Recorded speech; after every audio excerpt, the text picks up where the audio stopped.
What happens when the laws of physics, the very rules of our reality, are broken by an uninvited guest? We perfected the art of kinetic warfare, the simple physics of force and impact. But how do you shoot a ghost? The truest horror isn't a city in flames. It's a city that forgets how to be a city. To an intelligence that can unwrite matter, an army of drones is just a set of instructions to be deleted. It has no eyes, no voice, no weapon. Its very existence is the only attack you can't defend against. It did not arrive in fire or thunder. It simply was a flaw in the code of the world. The first human instinct? To capture the impossible on a screen, believing that if you can record it, you can control it. Humanity sends its first emissary, not a diplomat but a drone, an unblinking, unfeeling eye to stare into the abyss. The abyss stared back, and the language it spoke was not light or sound, but pure digital chaos. It wasn't an act of aggression, it was a correction, a demonstration that the rules of this space were now subject to change. It wasn't an act of aggression, it was a correction, a demonstration that the rules of this space were now subject to change. For the first time, humanity's brightest minds had to admit the map they had of reality was wrong. The laws of life itself became a suggestion. A single being could become two, because the universe said it could. They tried to measure it with the tools of their reality, like trying to measure a dream with a ruler. Time, the one constant every human shares, had just become a variable. In its presence, the patient march of entropy became a sprint, the end of all things, shown in a single leaf. Even the earth beneath their feet was being taught a new alien geometry.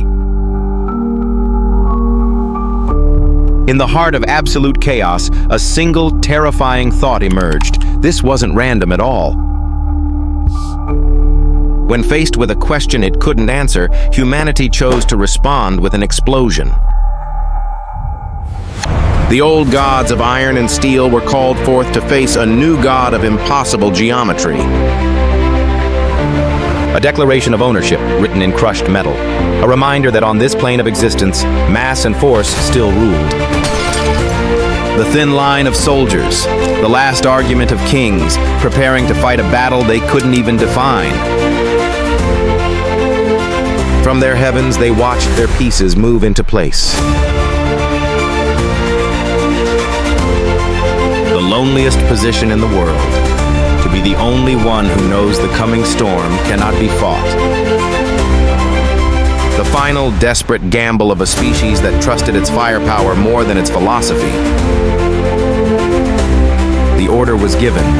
The simple words that have started and ended empires, now hurled at the universe itself. The very pinnacle of human destructive power, sent to punch a hole in a concept. The universe didn't even flinch. It simply reminded the projectile that it didn't exist. It wasn't destroyed, it was re-edited, a lesson in topology delivered to a war machine.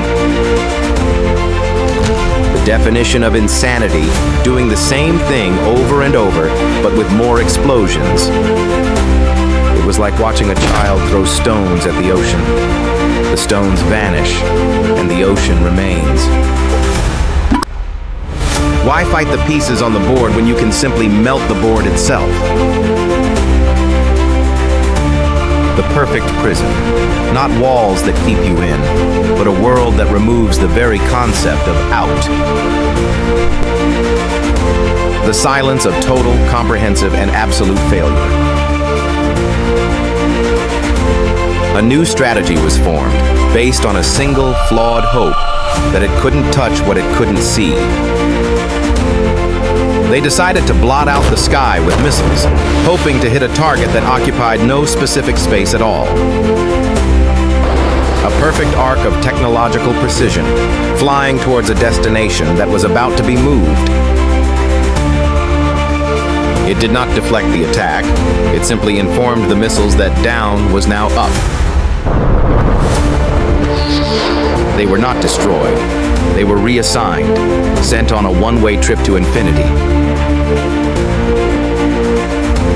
They fired again, hoping the fundamental laws of reality were merely a suggestion. The visitor returned their mail, unopened, a clear message that there was no address for violence here. This is the face of a man realizing he is not just outgunned, but entirely outthought. The chilling realization that no matter how far you run, you are always standing at ground zero. Having lost the ground, they put their faith in the sky, in the fastest, deadliest machines ever built. The apex predators of the air sent to hunt a creature that lived between dimensions. The moment of commitment, man and machine, fused by a single deadly purpose. A spear thrown not at an enemy, but at a phenomenon.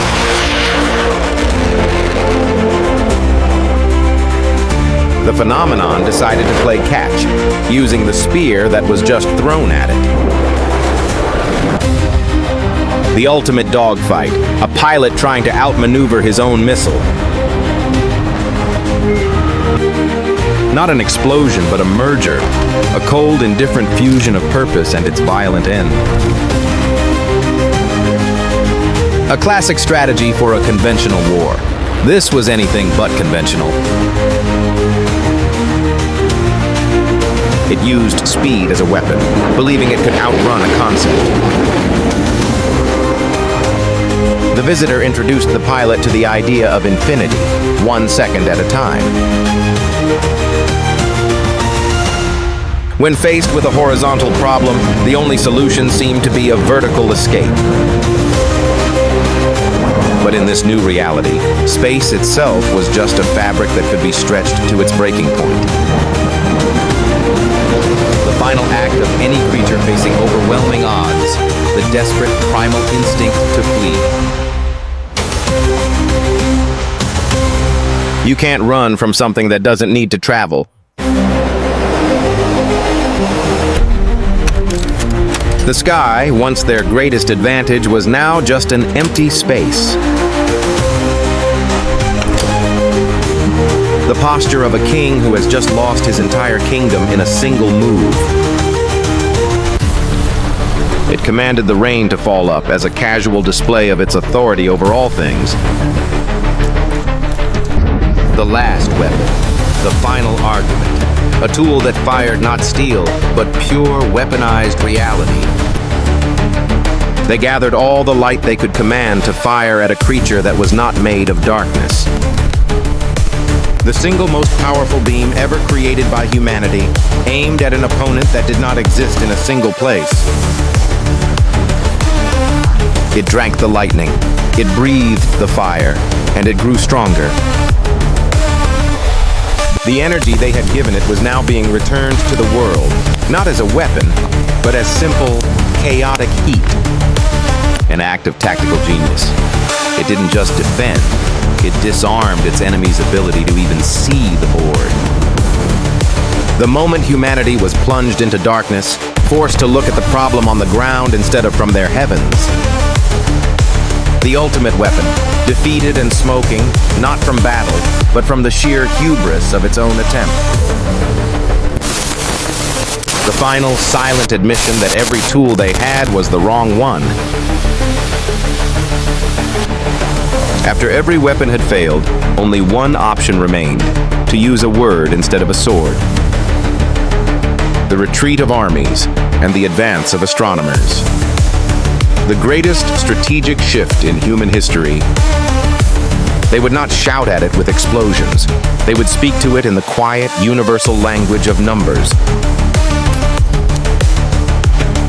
A simple question asked to the cosmos, "Are you intelligent?"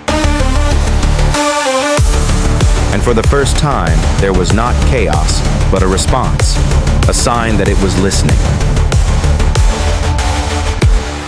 They had found it, a common tongue, a bridge of logic built across an impossible gulf.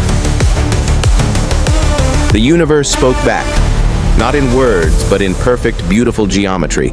The war was over.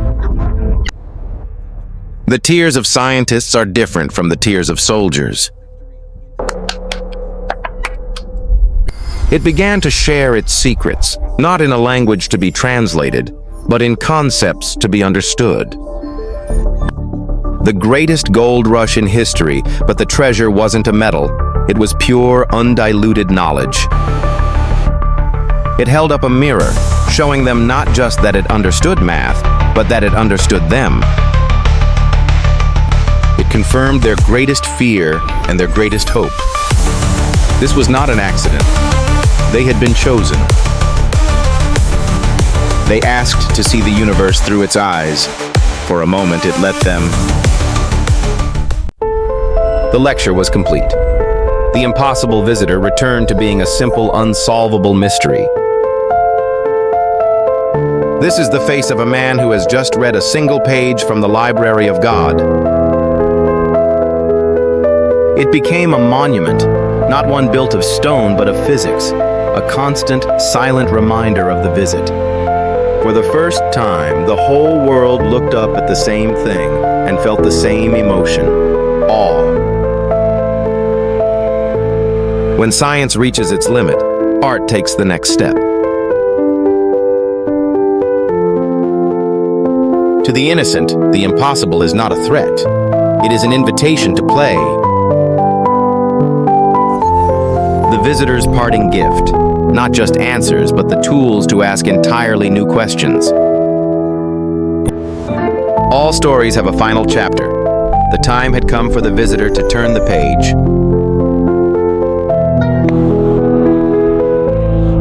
It said goodbye in the only language that needed no translation. The miracle was gone, leaving behind only the memory and a world that was forever changed. They were not mourning the loss of a thing. They were mourning the loss of a possibility. He smiled, not in happiness, but in perfect, humbling understanding. A signature left not in ink, but in the very fabric of nature itself. The laws of physics weren't broken. They were amended, and the universe left a footnote in reality. It had shown them the stars. Now they would build the ships to go see them. The old knowledge was taught as history. The new knowledge was taught as the future. The sky looked the same, but humanity would never look at it in the same way again. It forced humanity to look at the infinite, and in doing so, to finally understand themselves,